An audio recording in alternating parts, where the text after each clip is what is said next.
next question, Gary. Are you going to get weaker when you diet? Is it just a foregone conclusion? Are you like, is that just something that we have to deal with? Is that just, you're going to get weaker, bro. Sorry, you just drop calories, strength gone. Absolutely not. I think that for most of my clients, and maybe I'm just a wizard, of course, most people gain strength. Most people gain strength during dieting. And that's often because when someone begins the process of dieting, they try to dial everything in. They're a bit more focused on their pre-workout nutrition. They're focused on tracking their training. They're focused on having their pre-workout, their coffee, their hydration. Everything's on point. And as a result, there's some extra things that we've got in the tank that we mightn't have had before because we're so focused right now. But also, there's a case that there's not really much of a reason that you would have to lose strength. Like, yes, you were in an energy deficit. Yes, you don't have as much to allocate to performance and recovery. But when it comes to maximal strength, we wouldn't expect that to drop off significantly unless you're losing very significant amounts of weight. Like if you're losing 20 kilos, your body, proportions have totally changed and everything now, and the exercise feels different, that's fine. But most people, they might come to us and they're like, right, I want to lose 10 pounds. Okay. So 4 to 5 kilos, let's say. If we lose that over the course of 8 to 12 weeks, that's a very reasonable rate of fat loss. It's not that significant overall. Wouldn't expect them, unless they're getting super lean, to be in a position where their physiology is going to have, severe repercussions. Their hormones are going to be tanked. Their energy levels are crap. Their libido's gone. I wouldn't expect any of that to be a major issue for that type of individual. And thus, I wouldn't expect strength to be something that is going to drop. It does sometimes, and it might slow down its rate of progress.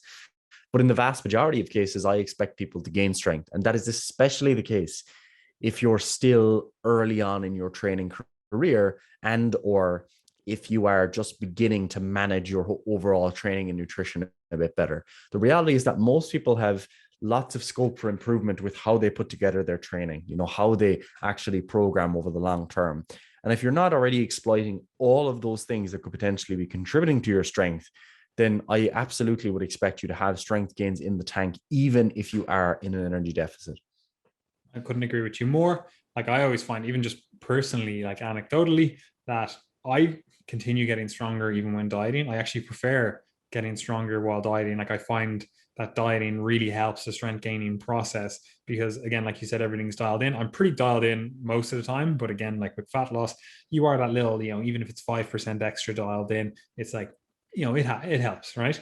But also stuff like, losing weight helps with your sleep generally, right? Because, you get better, deeper sleep. You're not getting like any like sleep apnea, even if you don't actually have truly sleep apnea, like, weighing less does actually help improve your sleep. Now, obviously there's a caveat to there, because if you are in a fucking 2000 calorie deficit, like you're just eating nothing, sleep's probably going to be negatively impacted. And then obviously, as you get into those leaner and leaner stages, there is the potential for a sleep disruption there as well. But I know even like yourself, Gary, like when you're dieting, like your metabolic rate kind of slows down a little bit, so you're not like pumping out sweat at night, and your sleep is much deeper, so stuff like that. It's like, oh, your recovery is actually better by virtue of dieting, by virtue of trying to lose fat. So it's like there are other things working in your favor. And again, this is just one of those carryovers where if you are a competitive bodybuilder, especially a natural one, you are probably going to get weaker. You are probably going to feel,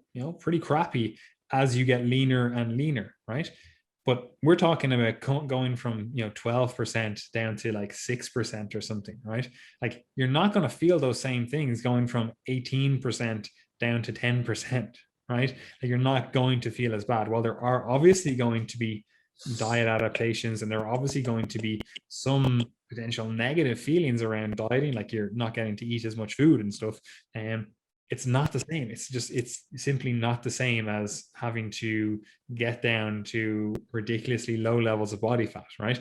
And this is also especially the case when we talk about, enhanced bodybuilding, because, by the time they're getting down to those levels of body fat, they're also on copious amounts of fucking drugs, right? And you might be thinking, oh, well, that'll obviously help you. But that's not always the case, because some of the drugs, they're making them, they feel like crap going into the gym. They're not able to eat as much, which you might be like, that's great from a fat loss perspective, but it's throwing off like this kind of gastrointestinal upset. So they're like, oh, I don't have the motivation, if you will, to kind of push it hard in the gym, right? And obviously, again, they're fucking ridiculously shredded. So like it doesn't exactly lend itself to wanting to push yourself in the gym or potentially maintaining even the strength that you have built, right?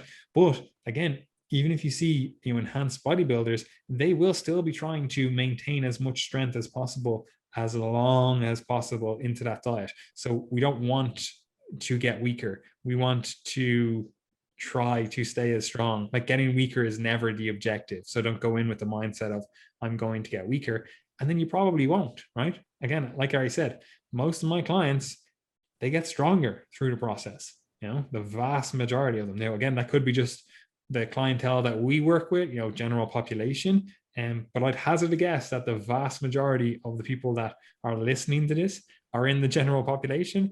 And the vast majority, if you're not, the vast majority of the people listening here, the people that they coach are in the general population. So it's kind of like, doesn't fucking matter. It's like the only people that it matters for, the only people that are going to get weaker are potentially, again, bodybuilders who are getting very lean, or potentially athletes who are already at the absolute pinnacle of their game. They're absolutely dialed in already. And now if we just remove some energy, it's like, okay, well, now obviously, strength and other metrics are potentially going to be impacted, right? So that is something to be aware of. Do you have anything else to add to that, Gary? No, that's good with me.